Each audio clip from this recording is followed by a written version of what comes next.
Something that Glenn Beck says is going to really hurt John McCain, and says, in fact, he predicts it's over for John McCain because he voted for this legislation after saying he wouldn't if there were pork included. Well, Glenn's argument is interesting because his argument is on the conservative side, that many conservatives will not now vote for John McCain because they were just getting over, say, their disagreements with him on immigration. Now they see him vote for this pork barrel bill. There's no question there's a lot of conservatives out there saying this is not how it's supposed to work. The government is not supposed to bail out the markets. No question about that. On the bigger issue, John McCain has lost on the economic debate to Barack Obama over the last 10 days. You see him losing ground. So there's no question the economic issue is huge and defining for John McCain.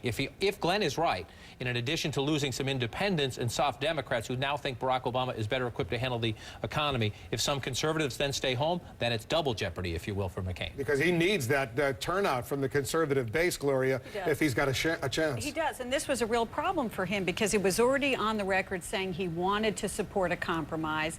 Then the way to get enough people on board, and again, we don't know because the House hasn't voted yet, but the way to get enough people on board was to put a lot of sweeteners in it. And I think it's something that in a perfect world, John McCain would say no to, but he felt that the perfect couldn't be the enemy of the good, particularly in a crisis.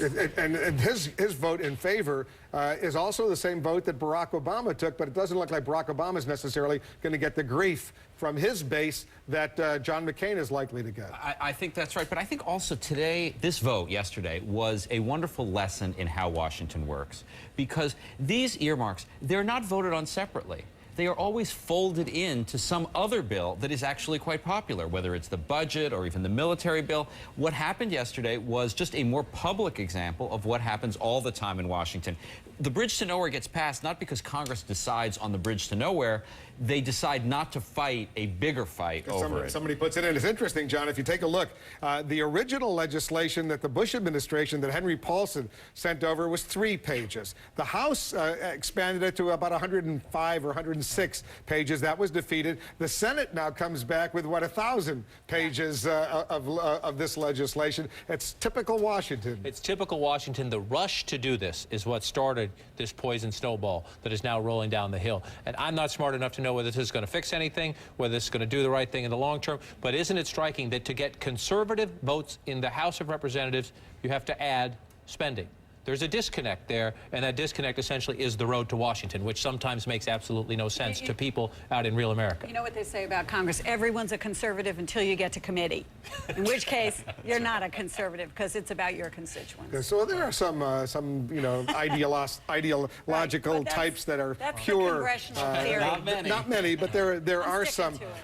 Question to all of you: what happens if it doesn't come up for a vote tomorrow? Because they say the leadership, Nancy Pelosi's not going to bring it up for a vote unless she knows for certain this time it will pass. I think the stock market continues to fall. It fell 348 points today because of this uncertainty. The stock market has made its decision. It wants this bill to pass. Now, whether that's true for the larger economy, I'm with John. I don't know if this is a good thing or not. But someone's going to pay a price, Gloria, if they don't pass it and the stock market continues to stumble and credit dries up, people can't get loans to buy a car or purchase a house or get a college loan. That's going to have a real impact politically on someone. I think in the end, incumbents are going to have to explain why this happened. And you see public opinion was down on the bailout, or the rescue as we now call it, and it's heading in the other direction now because people are understanding. Although I think that the phone calls and letters and emails coming into the Hill, John, are still overwhelmingly against. They are. What lawmakers say is that people don't call up and say, attaboy, vote yes. People call up to say vote no. Opposition always trumps support when it comes to phone banks. And some of these phone calls